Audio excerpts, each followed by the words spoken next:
L'épargne classique aujourd'hui, c'est un peu comme essayer de remplir un seau percé. Ouais, c'est exactement l'image. Un seau percé. En fait, on a l'impression de faire les choses bien, on met de l'argent de côté tous les mois sur un livret traditionnel, les voyants sont au vert, on se sent en sécurité, mais la réalité, à cause de l'inflation, c'est que l'argent perd de la valeur en continu. C'est ce qu'on appelle l'impôt invisible, hein. Le coût de la vie augmente plus vite que les intérêts générés par la banque. Voilà.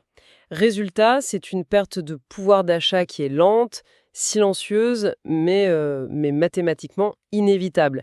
Et c'est ce constat un peu amer qui force aujourd'hui pas mal de gens à regarder en dehors des sentiers battus. Et quand on cherche de la performance aujourd'hui, on se tourne presque naturellement vers l'écosystème du Web3 et de la finance décentralisée. Sauf que ça fait peur. Ah bah oui, la courbe d'apprentissage est brutale. C'est pas du tout accessible pour un débutant. Et c'est justement ça qui a donné naissance à de nouvelles architectures hybrides. Et ça nous amène directement au cœur de notre analyse d'aujourd'hui. Je suis ravie qu'on se penche là-dessus.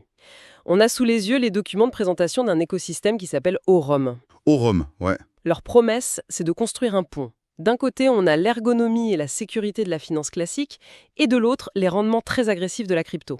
Notre mission aujourd'hui, c'est de désosser tout ça. Décortiquer le moteur, en quelque sorte. Exactement. Surtout, leur outil phare basé sur l'intelligence artificielle pour générer des revenus passifs. Mais d'abord, un truc qui m'a frappé dans les sources, c'est l'équipe derrière le projet. Ah oui, on est loin du cliché des deux développeurs anonymes qui lancent un truc depuis un sous-sol. Mais pas carrément. Le document met en avant une équipe de plus de 35 professionnels, avec 12 ans d'expérience en moyenne. Et pas de n'importe où, hein. On parle d'anciens de chez Morgan Stanley, de Binance, de OKX ou encore d'IBM Blockchain. Donc un vrai mélange entre la finance institutionnelle de Wall Street et l'innovation pure du Web3. C'est ça. Ça indique une volonté claire d'importer les standards de sécurité et de gestion des risques traditionnels directement dans la crypto. Bon, avant de plonger dans les chiffres et les rendements de leur outil, Et on va voir qu'ils sont assez vertigineux. ouais, très vertigineux. Mais justement, il faut absolument poser un cadre de prudence. C'est la balle de la bienveillance financière. C'est indispensable, oui. Le document est d'ailleurs très clair dans ses mentions légales. Ce qu'on fait là, c'est un décryptage technologique, un partage d'informations. C'est en aucun cas un conseil financier. La fameuse règle d'or de l'investissement. On n'investit que ce qu'on est prêt à perdre. L'argent du loyer ou des courses, il reste sagement à la banque. D'ailleurs, ça m'amène à une question sur un concept qu'on entend beaucoup. La souveraineté numérique. C'est quoi le lien direct avec la responsabilité personnelle? C'est simple. Dans le système classique, si tu te fais pirater ta carte ou si tu fais une erreur, la banque agit comme un filet de sécurité. Elle peut annuler l'opération. Ouais, le banquier est là pour rattraper le coup. Hein. Mais dans la finance numérique souveraine, on devient sa propre banque. Et reprendre le contrôle total de son argent, ça veut dire qu'on assume 100% des risques. Si on fait une erreur, c'est fini. C'est le prix de la liberté, en fait. Tout à fait. Et c'est une responsabilité qui demande d'être un minimum éduqué financièrement avant de se lancer. Ce qui nous amène à la star de cette présentation. Le cœur du réacteur de l'écosystème Aurum, sur lequel ils concentrent bien 80% de leur communication. L'ex-AI bot. L'ex-AI bot, j'aime bien le vulgariser comme ça. C'est un peu comme avoir un trader professionnel digital ultra compétent qui bosse pour nous. Et qui bosse 24 heures sur 24, 7 jours sur 7. Sans jamais dormir, sans prendre de pause café et surtout sans aucune émotion. C'est le point clé. L'absence d'émotion. Un humain, même le meilleur trader de Wall Street, il fatigue. Il a des biais cognitifs. Il panique quand le marché s'effondre. Alors que l'intelligence artificielle, elle ne fait que traiter des probabilités mathématiques en temps réel. Exactement. Le bot analyse des flux de données colossaux sur des dizaines de paires de crypto-monnaies simultanément. Il cherche les micro-opportunités du marché, milliseconde par milliseconde. Et c'est là que le rapport affiche un chiffre qui ferait faire une crise cardiaque à un banquier classique. Un rendement historique moyen de 17,5% par mois. Lissé sur plus de 2 ans et demi d'historique, oui. Mais attends, 17% par mois, c'est gigantesque. Moi, en tant que pédagogue, ça déclenche tout de suite une alarme de prudence. Comment un bot survit à un crash chez Pay? Si le marché perd 30% en une nuit, le bot explose, non? C'est une excellente question et c'est souvent là que les systèmes algorithmiques classiques meurent. Mais la parade d'Aurum, elle est architecturale. Le bot fait exclusivement du trading qu'on appelle spot. Le marché au comptant, donc? Voilà. Il n'y a absolument aucun effet de levier. Zéro. Ah, ça change tout. Parce que dans la crypto, c'est le levier qui ruine les gens. C'est clair. Pour ceux qui ne sont pas familiers, utiliser un levier, c'est comme emprunter de l'argent pour parier plus gros. Si le marché se retourne contre toi, la plateforme liquide ta position pour se rembourser. tu perds tout. Alors qu'en spot, on achète vraiment l'actif. Exactement. Si tu achètes l'équivalent de 1 000 € en Bitcoin via le bot et que le Bitcoin chute de 20%, ton portefeuille vaut 800 € sur le moment, oui. Mais tu as toujours la même quantité de Bitcoin. C'est ça, le bot n'est pas forcé de vendre à perte. Il encaisse la baisse nominale, il garde l'actif, et l'IA va plutôt chercher à faire du micro-arbitrage sur les mouvements latéraux pour rattraper ça. C'est une stratégie de préservation du capital. Donc on enlève le risque de se faire raser son compte en quelques secondes. C'est hyper rassurant. C'est conçu pour résister aux risques systémiques, ouais. Bon, générer des rendements, c'est une chose. Mais le vrai secret, l'accélérateur de richesse absolu présenté dans ces pages, c'est la mécanique de réinvestissement, ce qu'on appelle le compounding. Ah, les fameux intérêts composés. C'est vraiment la 8e merveille du monde. J'utilise toujours l'image de la boule de neige. Qui dévalent la pente. Exactement. On fait rouler une petite boule de neige depuis le sommet de la montagne. Au début, elle ramasse un peu de neige, mais plus elle grossit, plus sa surface s'agrandit et plus elle ramasse de neige à chaque tour. Et à la fin, c'est une avalanche. Voilà. C'est pas juste ajouter des profits au capital, c'est les profits d'hier qui génèrent les profits d'aujourd'hui, qui généreront ceux de demain. Et le document illustre ça avec une précision chirurgicale à travers leurs différents paliers d'investissement. L'écosystème prend une commission sur les profits générés, ce qui est normal, c'est leur modèle d'affaires. Oui, il faut bien qu'ils se rémunèrent. Bien sûr.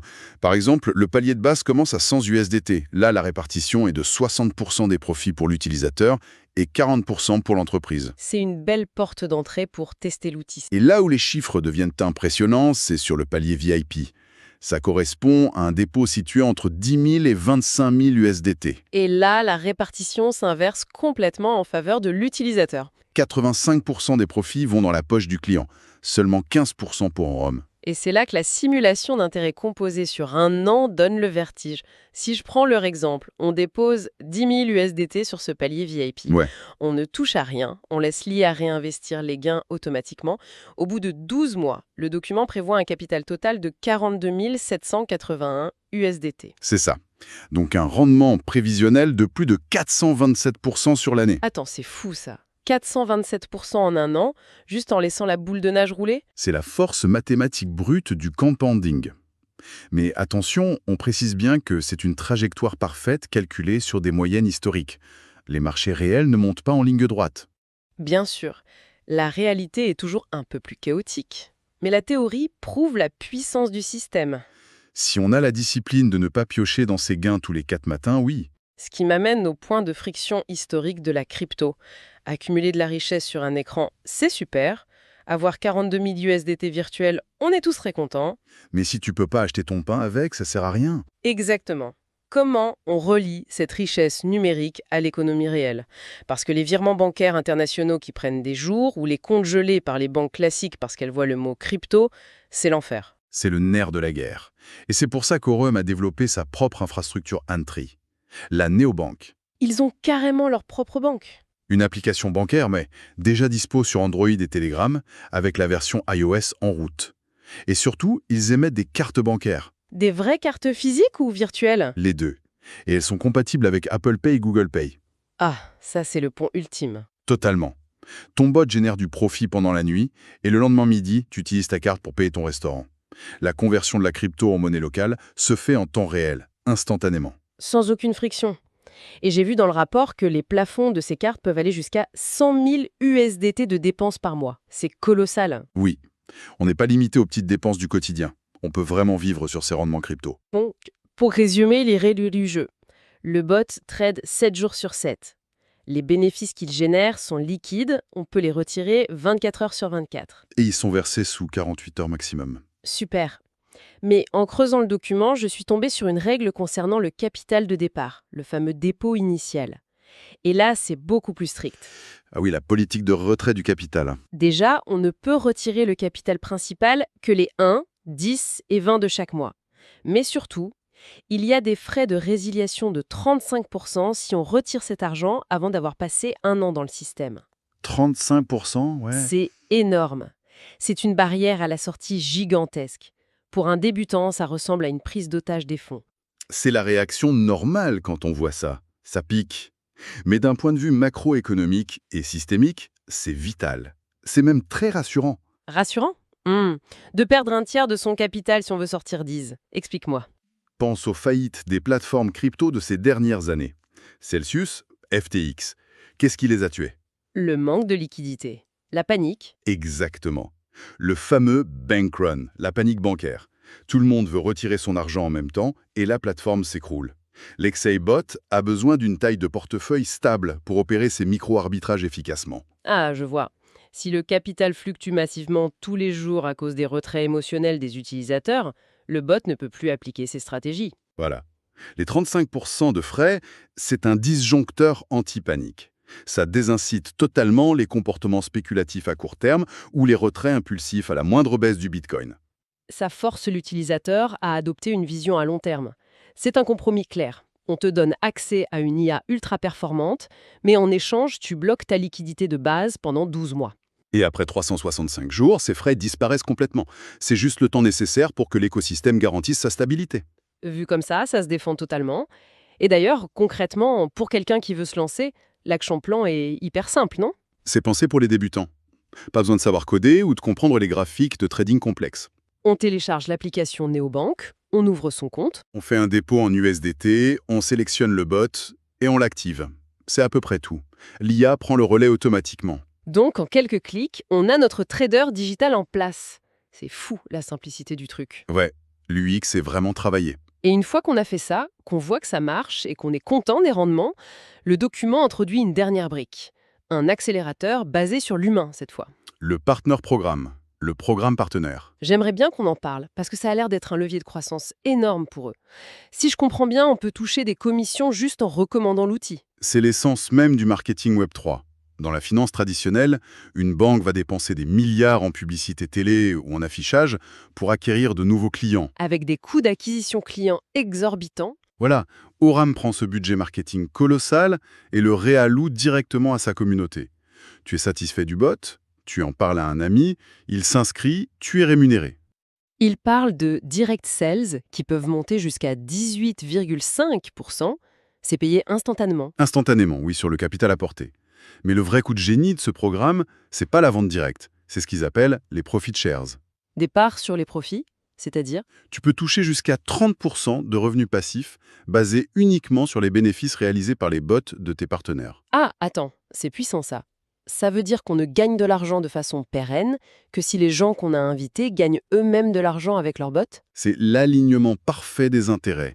Contrairement à des systèmes toxiques où on se rémunère sur la perte des autres, ici tout le réseau a intérêt à ce que l'IA soit performante pour tout le monde. Et ça incite vachement à s'entraider du coup, à expliquer à ses amis comment fonctionne l'intérêt composé, pourquoi il ne faut pas paniquer si le marché baisse. Ça crée une communauté organique très résiliente, oui. Et ça souligne une réalité très importante de cet univers. Ce genre de protocole, de gestion IA, ça ne devrait pas se naviguer en solo. Ah non, l'autarcie en crypto, c'est le meilleur moyen de faire des erreurs. Totalement. C'est pour ça qu'il est vivement conseillé de ne pas rester seul dans son coin. L'intelligence collective, ça n'a pas de prix. D'ailleurs, pour ceux qui ont envie de creuser le sujet ou de lancer leur propre bot, on a un groupe d'entraide privé qui est accessible. C'est le meilleur filet de sécurité qu'on puisse avoir. Une communauté éduquée. Exactement. Il suffit de cliquer sur le lien de contact dans la description pour écrire à l'équipe. On est là pour échanger, comparer les stratégies et s'assurer que personne ne fait de bêtises techniques avec ses fonds. N'hésitez surtout pas. Et ça permet aussi d'avoir du recul lors des périodes de volatilité. Bon. Si on fait la synthèse de tout ce qu'on vient de voir, on a un écosystème qui sert de pont parfait.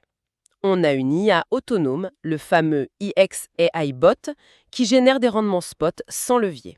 Avec la puissance mathématique des intérêts composés derrière. Une néobanque avec des cartes de paiement pour profiter de la liquidité dans la vie de tous les jours, Et un système de parrainage pour décupler ses revenus passifs.